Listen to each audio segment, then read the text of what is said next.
배움 강추린 한국사 약속의 이름 최승걸입니다. 자, 또 골치 아픈 그런 단원이 나왔습니다. 네, 우리가 이제 뭐 문화사, 네, 문화사, 고려의 학문, 뭐 불교, 뭐 또 사상 이런 부분들 골치 아픈 부분이죠.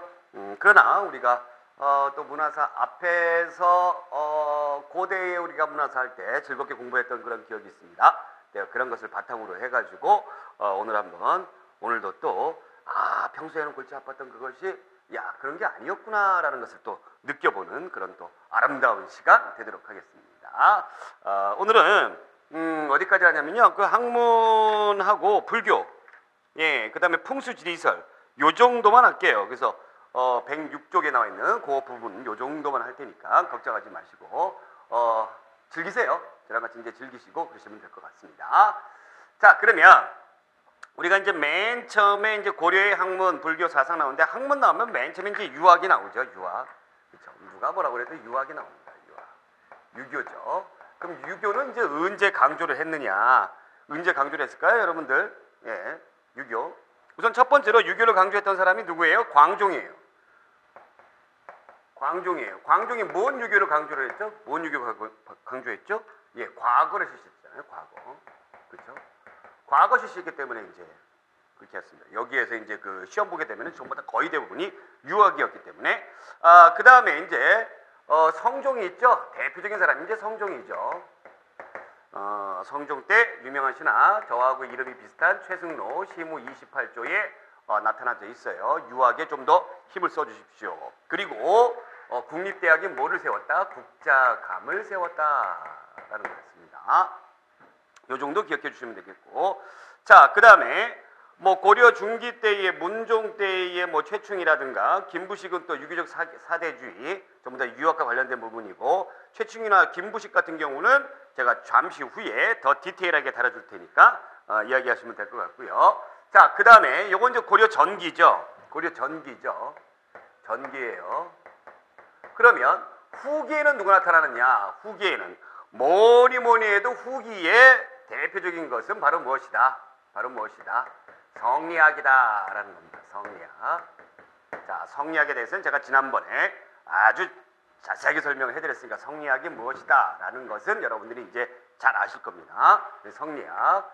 성리학이 언제 들어왔죠? 고려 원나라 간섭기 때 들어왔죠. 그렇죠? 맨 처음에 들어왔을 때는 이제 충렬왕 때 들어왔습니다. 충렬왕 때 누가 안향이라는 사람이 가지고 들어왔어요. 그러다가 성리학을 이제 본격적으로 이제 발전을 시켜야 되겠다라고 했던 사람이 누구죠? 충선왕이죠. 그쵸? 충선왕 때에 성리학을 연구하기 위한 기관인 망건당을 두었다라는 거였어요. 그런데 이 망건당이 어디에 있어요? 우리나라에 있어요? 아니죠. 원나라 수도 북경 베이징에 있었다라는 거 여러분들이 기억해 주시면 되겠습니다. 망건당. 그런 얘기가 이제 거기에 나와져 있죠. 그래서 대표적인 사람이 그 망건당에서 공부 열심히 했던 사람이 이재현. 그 다음에 공민왕 때 이색. 이색 같은 경우는 이제 여러분들 너무나 잘 아시는 정몽주, 또 뭐 정도전 이런 사람들. 권근. 거기 교재 보시면 이제 권등 돼 있는데 권근, 근자가 빠져 있어요. 권근 등의 스승님이죠. 자, 그래서 이런 신진 4대부들의 공부하는 학문으로 발전을 했고, 여기에서 소학이라든가 주제 가래라든가 이런 것들을 일반 민간인들에게도 번져나가기 위해서 노력들을 많이 했다라는 거죠. 이것이 정착화되는 것은 조선시대 가서야 그렇게 됐다라는 겁니다. 자, 그러면 이제 교육을 보겠습니다. 교육. 유학을 공부했으니까 교육은 여러분들 너무나 잘 아시는 이제 국자감을 두었습니다. 성종 때 국자감을 두었죠. 자, 국자감을 두었는데 거기 이 국자감에서 이 자료 화면이 나오네요. 국자감에서 이 자료 화면을 잠깐 보시면 최고의 학부인 거는 국자감이죠. 그 다음에 지방에 있는 국립학교는 향교예요. 향자 의미인지 아시겠죠? 이게 중등교육기관이에요. 그래서 최고 학부예요. 자, 국자감은요 유학부를 두었습니다. 유학부를 두었어요. 유학부, 유교 공부하는 거예요. 뭐 국자, 태학, 사문학, 유학 공부하는 거예요. 유교와 관련된 거예요. 이게 사실은 최고예요. 그 다음에 기술학부도 있었어요. 유락이라든가 서학이라든가 산학이라든가 이런 기술학부를 두었다. 국자감 내에 두었다라는 겁니다. 국자감이 나중에 뭘로 이름 바뀌죠? 성균관으로 이름 바뀌죠. 자, 그럼 성균관으로 이름 바뀌어서 쭉 잘 나가다가 조선시대의 성균관, 똑같은 거죠, 국자감이랑. 성균관은 이게 없어요. 이게 없어요. 국립대학에서 이거는 안 가르쳐요. 나중에 이제 그 조선시대의 성균관에 대해서 공부를 하겠지만은 그게 가장 큰 차이점입니다. 이거를 안 가르친다는 거죠. 천시 여겼어요. 몸 쓰는 거 천시 여겼어요. 노동하는 거 별로 안 좋아해서 천시 여겼어요. 그래서 이런 것들은 기술과 관련된 거는 어디에서? 해당 관청에서 하더라라는 거예요. 해당 관청에서. 그럼 어떻게 본다면 어떤 사상이라든가 학문이라든가 이런 것에 대해서 좀 더 포괄적으로 더 넓게 접근했던 나라가 사실은 조선보다는 고려다라는 것을 볼 수가 있습니다. 요거 꼭 기억해 두세요. 아시겠죠? 자, 그래서 그러한 내용들이 이제 나와져 있고, 자, 그 다음에 고려 중기에 가게 되면은, 자, 중기에 가게 되면은, 이거 잠깐 앞으로 돌렸다가, 자, 교육과 관련해서 고려 중기에 가게 되면, 중기에 가게 되면 이제 뭐가 있냐면, 사학이 유행을 한다라는 겁니다. 사학이 유행을 한다. 이 사학의 사자가 무슨 개인 사자예요. 오늘날 사교육을 얘기하는 거예요.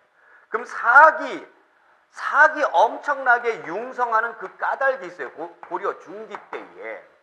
왜 사학이 엄청나게 발전을 하느냐. 그 까닭은 여러분들이 현종 때에 누가 쳐들어오죠? 거란이 침략을 합니다. 거란이 침략을 해요. 이 거란이 침략한 것과 동시에 나라가 아주 그냥 난리가 났죠. 그쵸? 오죽했으면 당시 국왕에 된 현종이 부처님의 힘으로 이 거란족을 물리치기 위해서 초조대장경도 만들고 막 이렇게 난리가 났죠. 그쵸? 그러다 보니까 이 전란이 끝나고 나서 교육에 관심이 없는 거예요. 이런 뭐 국자감이라든가 이런 것들에 대해서 별로 그닥 애를 쓰지 않는 거예요. 그래서 당시에 최고 자리에 있었던 문화시중 자리까지 올라갔던 누가? 최충이란 사람이 구제학당을 만듭니다.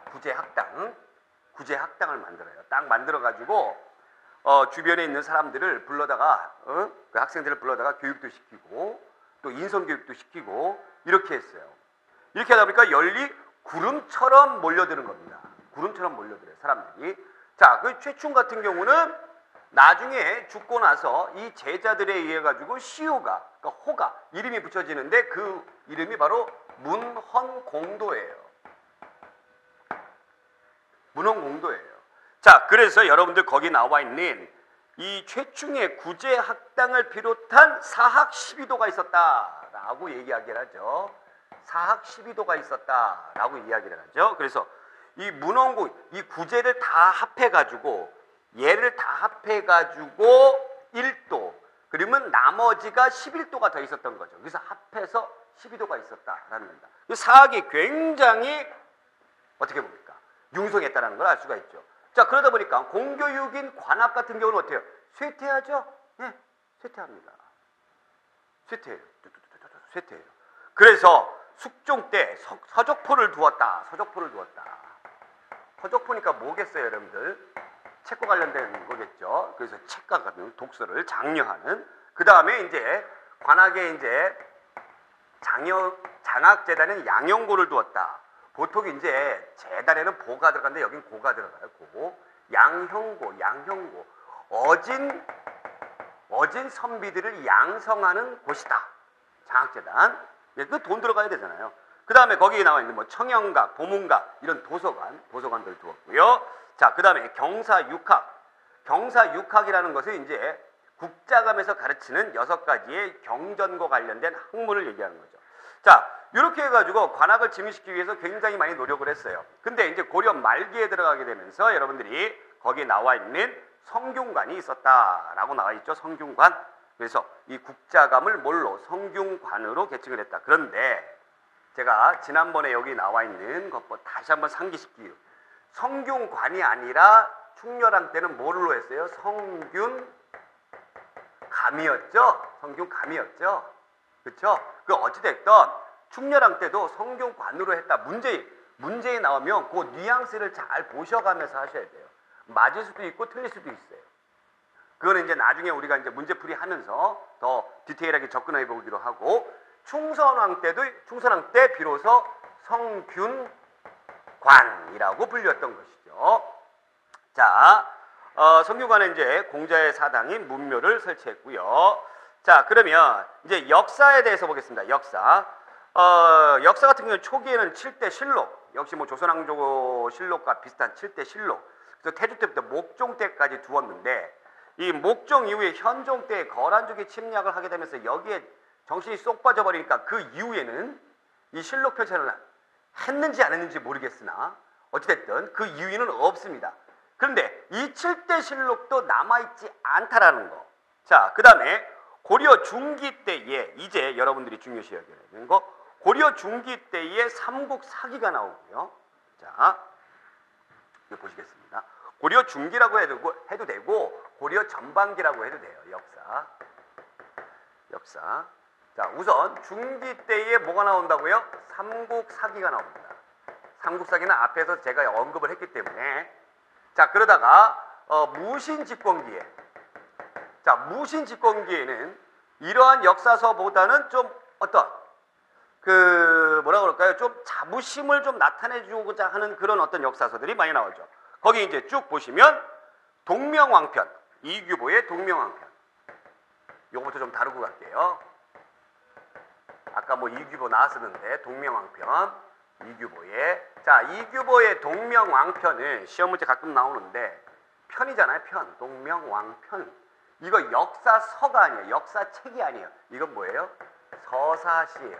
서사시란 말은 역사를 주제로 한 시란 얘기죠. 시입니다. 시.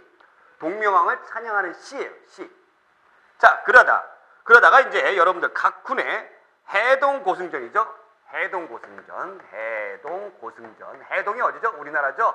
우리나라의 훌륭한 스님들의 이야기를 적은 그런 역사책, 이런 것들이 있었다라는 거죠. 그러니까 무신집권기에는 삼국사기와 같은 그러한 어떤 전반적으로 쭉 역사를 편찬했던 그런 것들보다는 어떤 주제를 둬가지고 나타났던 것들이 무신집권기에 많이 나온다. 왜 그러냐면 무신집권기에는 문신들의 활동을 그닥 좋아하지 않죠. 그래서 국가적인 차원에서 어떤 편찬 사업이라든가 이런 것이 다른 시대에 비해서 떨어집니다. 그래서 이렇게 특정 주제, 어떤 테마를 가지고 우리나라의 스님들, 그 다음에 동명왕, 테마를 가지고 했던 것들이 나타났다. 왜 제가 이거를 여러분들한테 강조하냐면 어느 시기에 뭐가 나온다라는 것을 여러분들이 이해를 해주셔야 된다는 얘기예요.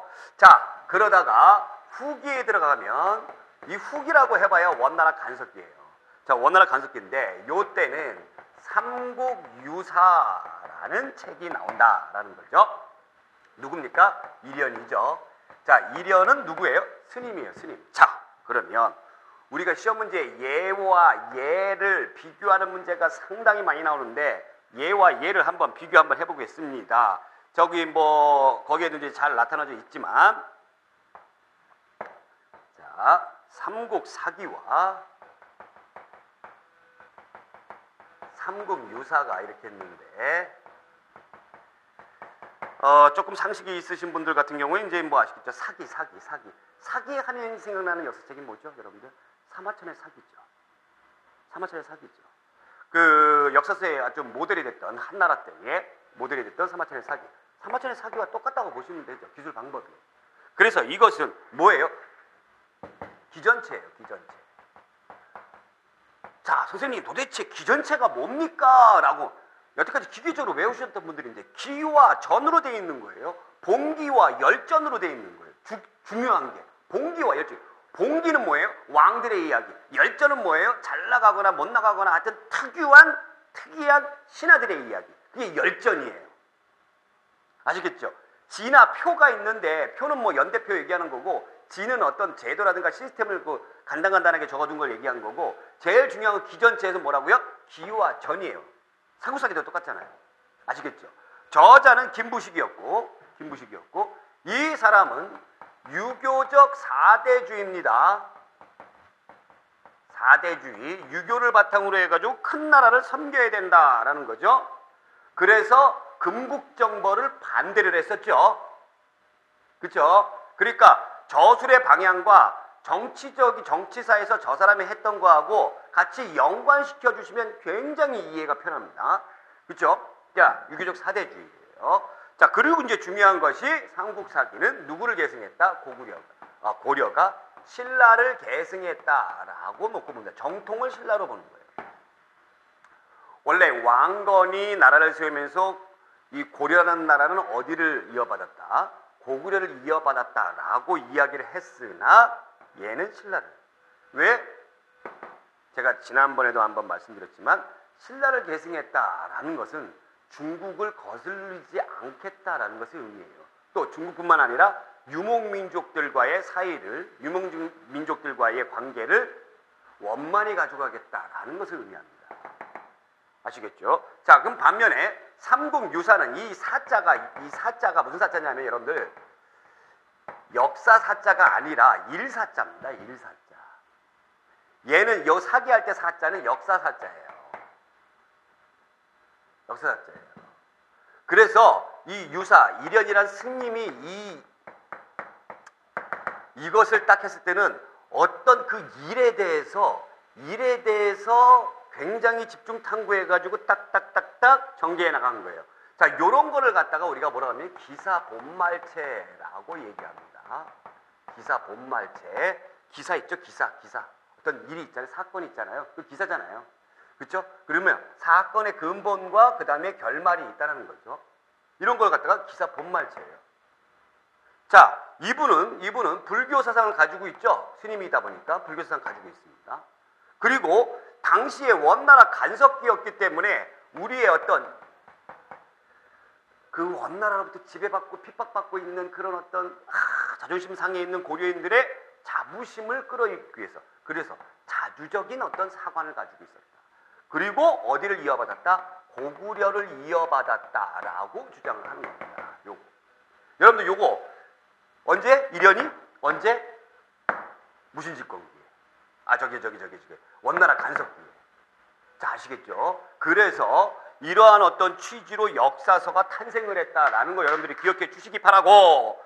자, 그러면 책에 나와 있는 거를 조금 더 한번 우리가 읽어보게 되면은 고려 무신집권기에 동명왕편 제가 설명해드렸죠. 그 다음에 해동고승전, 고려 말기에는 충렬 때 삼국유사 대표적인 것이죠. 여기에 민간설화라든가 전래 기록이 수록되어 있다. 스님이 했기 때문에 스님들의 이야기도 들어가 있고 여기 삼국유사에는 그 다음에 어떤 전설 같은 것도 들어가 있어요. 그래서 삼국사기에는 빠져 있습니다. 이것이 빠져 있어요. 뭐요? 당군의 건국신화가 이것이 빠져 있어요. 전설이잖아요. 역사적으로 놓고 봤을 때 객관적으로 인정할 수가 없잖아요. 뭐 곰탱이가 막 사람이 되고 막 이런 게 여기 빠져 있어요. 근데 삼국유사에는 들어가 있다는 거예요. 그래서 현존하는 역사책 중에서 삼국유사가 들어가 있는 역사차에 가장 오래된 역사책은 삼국사기가 아니라 삼국유사다라고 이야기를 하는 겁니다. 자, 그 다음에 이승유의, 이것도 이숭휴라고 되어 있죠. 이숭이 아니라 승이죠. 승. 네. 이승유의 제왕운기. 역대 그 제왕운기. 우리나라에 잘 나갔던 왕들의 역사를 담은 책이죠. 그래서 민족적 자부심을 불러일으키기 위해서. 자, 그 다음에 고려 말기에 보게 되면 이재현이 사략을 통해서 통사를 저술했고요. 자, 삼국사기와 삼국유사 비교된 표가 이렇게 잘 나타나져 있습니다. 그래서 제가 설명드렸던 부분들 쭉 나타나져 있다라는 거, 그거 이제 참고로 해주시면 될 것 같고. 자, 그 다음에 이제 불교 넘어갈게요. 이 불교 굉장히 중요합니다. 네. 삼국사기, 삼국유사 뭐 이렇게 물어보는 문제도 많이 나오지만은 불교와 관련된 문제도 상당히 많이 나옵니다. 이 고려는 사상에 대해서 뭐 탄압을 하거나 그러지 않았어요. 굉장히 개방적이었어요. 뒤에 나오는 어떤 조선에 비해서. 그렇지만 그래도 으뜸이 되는 거는 불교죠. 그래서 불교의 나라입니다. 불교의 나라. 예, 불교의 나라. 불교 굉장히 좋아했죠. 불교 장려했습니다. 뭐 태조가 이제 숭불 정책을 쓰게 되면서 연등의 팔관이라든가 이런 거 이제 많이 했었고, 그거 이제 했었고, 뭐 아는 거니까. 그 다음에 광종 왕권 강화를 했던 광종도 불교를 굉장히 신경을 많이 썼어요. 광종이 통합 시도를 했습니다. 불교를 통합 시도했다라는 거죠. 그럼 불교 종파, 여러분들이 아는 불교 종파 두 가지가 있죠. 뭐 교종과 선종이 있죠. 이거를 가지고 통합 시도를 했어요. 근데 국가 초반이기 때문에 귀족 중심이 교종을 위주로 해가지고 선종을 받아들여서 하려고 했었어요. 이때 스님이 바로 누구냐? 균여다라는 겁니다. 이 균여를 통해서 귀법사의 주지 스님이었죠. 균여를 통해서 통합을 하려고 했으나 하지 못했다라는 거죠. 하지 못했다. 요 정도만 간단히 알아두시면 되겠고, 그 다음에 여러분들 너무나 잘 아는 대각국사 의천입니다. 의천. 문종의 아들이죠. 그래서 스님이 됩니다. 스님이 돼요. 이 스님이 되는데 왕자죠, 왕자. 그러니까 뭐 아버지가 또 왕이기도 하고 또 왕자이기도 하고, 그러다 보니까 국사에 국가적인 아주 훌륭한 스님이다 해서 국사라고 붙여주잖아요. 통합을 하는데 이 의천이 역시 교종 위주로 선종을 통합하려 한다라고 이야기를 합니다. 자, 그래서 이 사람이 주장하는 것은 교관겸수예요. 교관겸수. 자, 외우실 필요 없고 우리가 한번 느껴봅시다. 교종을 통해서 선종을 통합하려 한다. 그 교종이 위주란 얘기죠. 그래서 교종을 위주로 하면서 교종의 마음으로, 교종의 시각으로 겸한다. 수행을 겸한다. 수행을 겸한다. 선종이죠. 그래서 이 의천이 해동천태종을 창시합니다. 해동천태종을 창시를 해가지고, 그래서 천태종이 나타나게 되는 거고, 우리나라의 천태종. 그런데 통합이 된다 안 된다? 안 되더라라는 얘기죠. 통합이 안 된다는 얘기예요. 귀족 중심으로 가다 보니까 일반 백성들의 마음을 담기가 어렵다라는 겁니다. 자, 요거 그러한 내용들이 나타나져 있다. 자, 그래서 그러한 것들이 쭉 있고, 뭐 의통이라는 뭐 스님 같은 경우 또 활동을 했었고, 재관도 활동을 했었는데 주로 이제 이 두 분들은 중국에 가서 활동했기 때문에 우리나라랑 관계가 별로 없다라고 보시면 되고, 자,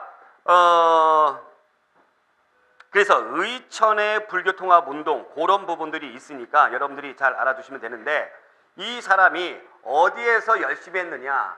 흥왕사에서, 요게 시험 문제 나와요. 흥왕사에서 시작을 했다가 나중에 국청사로 이름을 고쳐요. 그래서 아싸, 호랑나비 흥국이, 의천은 흥국이다, 이렇게 생각하시면 그냥 한번 흥국이다, 흥국이. 이제 통합된다 안 된다? 안 된다라는 거죠. 그래서 열심히 이 의천은 뭐 하는데? 서적을 만드는데 굉장히 노력을 많이 합니다. 서적을 만드는데. 자, 그러면 이제 무신직권기로 가겠습니다. 자, 무신직권기 때 누가 나오냐면은 보조 국사, 이 사람도 역시 국사죠. 진울이에요. 기억해 주셔야 되는 거는 바로 무신직권기다라는 거죠. 무신직권기. 자, 무신들은 앞에 있었던 문벌귀족들을 부정하죠. 싫어하죠. 그러니까 귀족 중심의 교종도 싫어하죠. 그래서 상대적으로 선종이 커나갈 수가 있었다라는 겁니다. 그래서 진울은 말이에요, 이 무신들의 그 뒷배경을 딱 하면서 그것을 이용해 가지고 불교를 통합을 하는데, 선종 위주로 뭐를 받아들인다? 교종을 받아들인다라는 겁니다. 선종 위주로. 근데 처음부터 어떻게 하느냐? 이렇게 가겠다라는 것이 아니라 뭐 결사운동을 하더라. 결사운동. 이 결사운동 수선사예요. 수선사. 이 절의 이름이기도 해요. 수선사.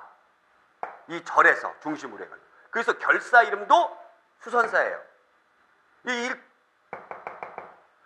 이거 자꾸 이렇게 외우려고 들면은 이게 저기 하니까 수선사 굉장히 중요하니까, 진우는 뭐 선종 위주죠.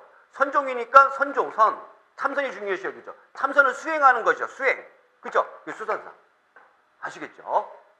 이게 탁탁 연결고리가 이제 돼가지고 여러분들 머릿속에 들어올 거예요. 수선사. 자, 그래서 이 사람의 이론은 바로 뭡니까? 돈오 점수입니다. 돈오 점수. 이 오오 나오자죠. 내가 부처다라는 깨달음. 내가 부처야. 나도 부처야. 라는 깨달음을 보통 일반 사람들은 갖지를 못하죠. 그래서 그 깨달음을 얻기 위해서는 어떻게 된다? 점점 수행해야 된다. 수행해야 된다. 수행해야 된다. 그러니까 수행을 강조하는 거죠. 자, 그 다음에 정해쌍수입니다. 정해쌍수. 정해쌍수예요. 쌍수. 정은 뭡니까? 정은 선종에서 강조하는 수행 방식이에요. 참선하는 거죠. 그 다음에 정. 자, 그 다음에 해는 뭡니까? 해안. 맑은 눈. 뭐 이렇게 생각하시면 되겠죠? 그래서 교정에서 강조하는 교를 얘기해요. 두 가지를 같이 수행한다. 근데 뭐가 더 앞에 있어요? 정과 해 중에 뭐가 더 앞에 있어요? 정이 앞에 있죠. 그래서 선종 위주로 간다라는 겁니다. 이런 의미를 여러분들이 이제 풀이가 쫙 되게 되면은 절대 잊어먹지 않아요. 아시겠죠? 그래서 결국에는 성공했다 안 했다? 성공했다라는 겁니다. 성공했다. 그래서 지금 현재 대한민국의 불교 같은 경우도 조계종이 굉장히 많죠. 네. 자, 그 다음에 이 스님도 시험 문제 잘 나오는데 진각국사 해심의 유불일치설 진울의 제자죠. 해심. 진울의 제자입니다. 진울의 제자인데 유불일치설. 자, 이것은 바로 뭐냐면 유교와 불교가 추구하고자 하는 것은 다 같다라는 겁니다. 같다라는 거예요. 유교에서 가장 으뜸인 사상이 바로 뭐죠? 인이죠. 인. 어진 마음이에요. 어진 마음. 불교에서 뭡니까? 자비예요. 자비. 그러니까 유교에서 말하는 어질 인으로 가기 위해서 성도 필요한 거고 용도 필요한 거고 의도 필요한 거고 이렇게 가는 거죠. 자비를 얻기 위해서 이 자비라는 것을 이 자비가 되는 사람들을 우리가 부처라고 그러잖아요. 부처가 되는 걸 우리가 열반이라고 그러는데 그 열반과 자비, 그 열반은 온 몸 자체가 자비로운 그런 존재죠. 자비를 얻기 위해서 수행해야 된다라는 겁니다. 그래서 해심은 유불일치설을 강조하죠. 유불일치설을 강조해요. 불교가 유교보다 앞섰던 언제? 고려 시대에 유불일치설, 해심이 이걸 하게 되면서 뭐가 발전하는데? 성리학이 발전하는데 기여를 했다라는 평가를 받는 겁니다. 그래서 아시겠죠? 자, 그 다음에 불교 개혁 운동을 보겠습니다. 무신집권기의 진울의 수선사 한번 이제 쭉 읽어볼게요. 설명 앞에서 했던 내용이니까 독경. 그러니까 독경이라는 거는 경전을 열심히 읽는 거죠. 그 다음에 수행. 먼저 수행해야 된다. 노동에 힘써야 된다. 그 다음에 요새 백년사. 이 백년사라는 그 절입니다. 여기에서 자신의 행동에 참회하는 법화사상. 자신을 먼저 참회하는. 요새 그런 분들 나오는 거 힘들어요. 요새 그런 분들. 예? 요새 말이에요. 요새. 예? 이 참회를 강조하는 분들이 별로 없죠. 나 먼저 참회하는 거 별로 없죠. 요새 그런 분들 별로 없어요. 자, 그 다음에 원나라 간섭기 때 보우라는 승려가 나타났다라는 것이 있었고, 자, 그 다음에 대장경 보겠습니다. 대장경. 자, 대장경이라는 불교 경전을 얘기하는데 으뜸이 되는 것은 불교 경이죠. 경. 책에 나와 있듯이 경. 그 다음에 불교에서 지켜야 될 어떤 법률 같은 것입니다. 법률. 그 다음에 율입니다. 율. 그 다음에 이런 것들에 대한 해석을 한 것이 있어요. 그게 론이에요. 요거를 우리가 3장, 세 가지를 3장. 경, 율, 론. 자, 요런 것들을 경전으로 만들고 하는 것들을 우리가 대장경이라고 하는데, 첫 번째 대장경은 여러분들 너무너무 잘 아시는 누구? 초조 대장경이죠. 언제 때? 누구 때? 현종 때 거란침략. 대구 부인사에 있었는데 불타 없어졌다. 몽골의 침입 때문에. 그 다음에 속장경이 있습니다. 그러니까 대장경 났으니까 이제 속편 나오는 거죠. 속장경, 속장경이 있어요. 교장. 속장경이 뭐냐면 여러분들 이게 이제 의천이 했는데 이 속장경은 우리나라 고려, 송, 요 세 나라에 있었던 좋은 얘기들, 부처님 말씀들 이런 것들을 다 추려가지고 한 겁니다. 교장을 편찬한 거예요. 예. 여러분들 요거는 경, 율, 론 이 세 가지가 들어간 것이 아니고 추린 거기 때문에 엄격히 말하면 뭐다? 대장경은 아니다라는 얘기예요. 아시겠죠? 엄격히 말하면 대장경은 아니다. 자, 그러다가 너무너무 잘 아는 팔만대장경 나오죠? 자, 팔만대장경 몽골의 침입 때에 강화도에서 했다가 나중에 해인사로 옮긴다. 자, 이 대장경, 팔만대장경은 다시 만들었다 해서 제조대장경이라고 합니다. 팔만대장경은 제조 다시 만들었다 해서 이건 처음 만들었다. 처음 만든 게 없어졌으니까 다시 만드는 거죠. 제조대장경. 여러분들 그 대장경판은 유네스코에 등재된 세계 기록유산이고 그 다음에 대장경을 보관하는 그 장소가 있죠. 뭐라고 그러죠? 장경판 전이 있죠. 그 보관하는 장소. 그거는 세계 문화유산이에요. 그러니까 기록유산과 문화유산 요거 구분해 주세요. 이것도 시험 문제인데 가끔 나오니까 자 이렇게 이제 정리가 되겠다. 자, 그 다음에 도교. 도교는 이제 아시죠? 뭐 도를 아십니까? 굉장히 신비로운 거, 무의자연, 이거 이제 도교라고 한다고 그랬죠. 그래서 무슨 사상이라고 한다고 그랬죠? 노장 사상이라고 한다고 그랬죠. 자연에서 놀장. 자, 그래서 그런 얘기죠.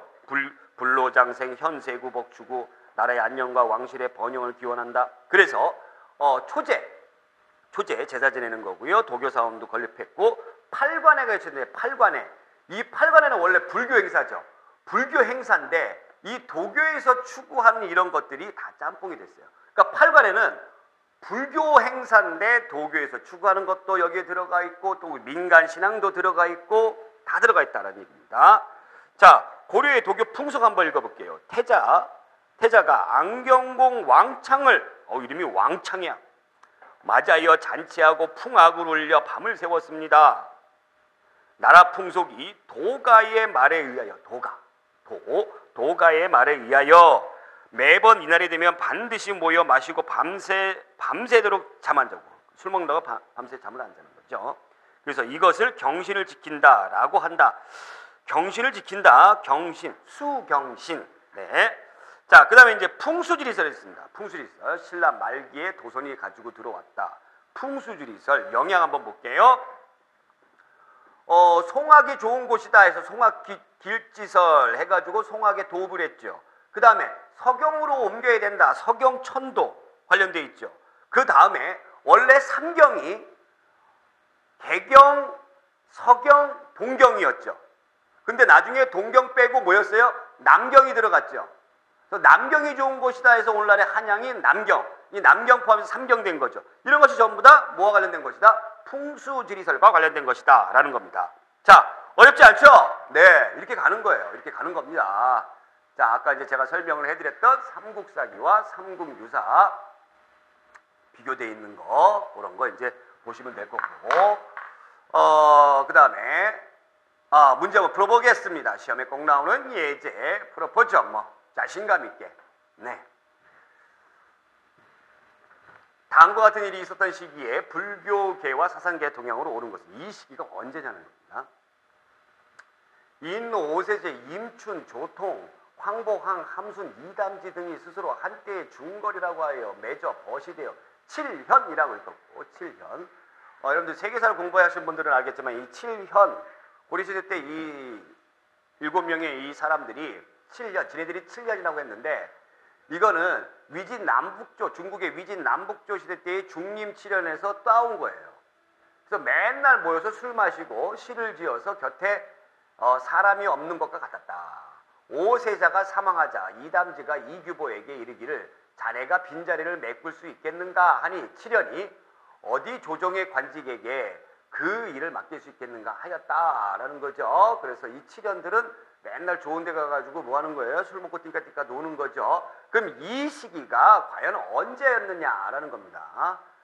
우리가 이제 조금 들어가게 되면 여러분들 뭐 여기 나오는 뭐 임춘이라든가 뭐 이인로라든가 그 다음에 이규보라든가 이런 사람들에 대해서 자세하게 공부를 할 텐데 이 사람들은 언제냐면 무신집권기입니다. 특히 언제냐면 최씨 무신집권기 요때를 얘기해요. 자, 그러다 보니까 이런 문인들이 글 좀 공부 좀 했다 하는 이 글쟁이들이 어떻게 해요? 자기네 뜻을 펼칠 수가 없었죠. 그러니까 나름대로의 어떤 자구체구를 지들끼리 경치 좋은 데 가서 맨날 술 먹고 이렇게 하더라라는 얘기죠. 자, 그러면 국청서가 낙성되고 천태종이 개창되었다. 이거 의천이죠? 예, 고려 전기 때죠. 중기. 그 다음에 균여가 화엄정 중심의 교선 통합을 시도하였다. 광종 때죠. 이거보다 훨씬 먼저죠. 네, 광종 때. 진우리 결사를 통한 불교계 개혁운동. 이게 무신집권기죠. 자, 그 다음에 불교계의 폐단을 시정하고는 보호 등의 노력. 이건 언제입니까? 원나라 간섭기 때. 성리학을 받아들인 신진사대부들 나왔습니다. 불교를 폐단을 비판했어요.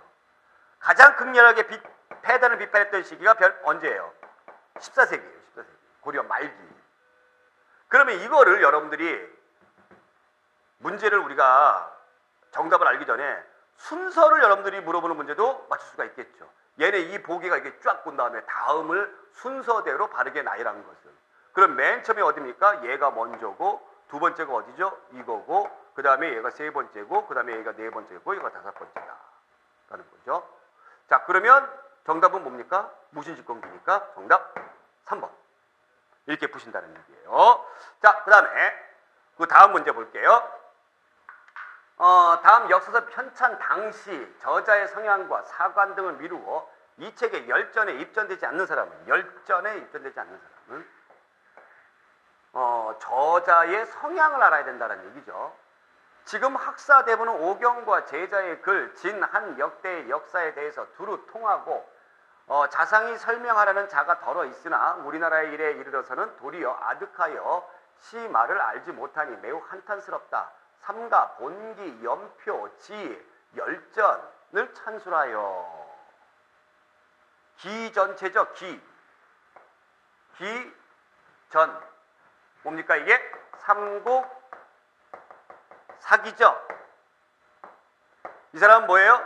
유교적 사대주의죠. 원효 의상들의 승려. 불교 관련된 것. 들어가요? 안 들어가요? 안 들어가요.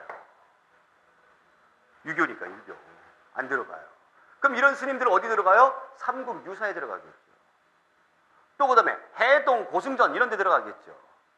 우륵, 솔고 등의 예술인, 열전에 들어가겠죠. 흑지상지, 개백 등의 열전에 들어가겠죠. 온달, 연개소문, 열전에 들어가겠죠. 견원, 궁예 등 왕건의 경쟁자, 왕건을 임금으로 보기 때문에 얘네들은 봉기에 들어가는 것이 아니라 열전에 들어가는 겁니다. 네, 열전에 들어가겠죠. 그래서 정답은 1번. 이렇게 푸신다는 겁니다. 자, 요즘 문제가 공무원 시험 문제가 이렇게 시대적인 어떤 상황과 이렇게 매치가 돼가지고 물어보는 문제가 많이 나오고 있기 때문에 여러분들이 이해력이 떨어지는 그런 수험생들 같은 경우에는 문제에 오답 낼 확률이 높습니다. 그래서 지금이라도 자꾸 이렇게 막 외우려고 막 노력하고 막 거기에 스트레스 받고 그러지 마세요. 그러지 않으시는 게 좋아요. 같이 저랑 이렇게 즐기는 마음으로 혹시 이런 내용 세부적인 내용 하나하나가 머릿속에 안 들어온다. 스트레스 받지 말고 그냥 별표시만 하고 넘어가세요.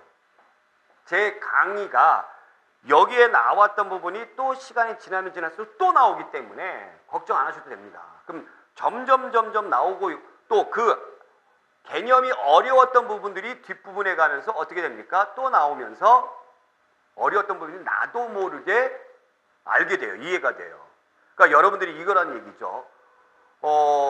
고등학교 1학년 때 공부했던 수학이 고1 때는 정말 이해가 안 되는데 고3 때 들어가니까 쉽더라.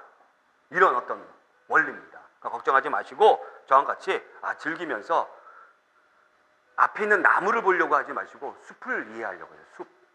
이 숲이 어떻게 되어 있는가 그러시면 됩니다. 아시겠죠? 문제가 그런 스타일로 나오고 있기 때문에. 네. 자, 오늘 여기까지 하고요. 다음 시간에 우리가 고려의 문화와 예술에 대해서 알아보도록 하겠습니다. 여기까지. 고맙습니다.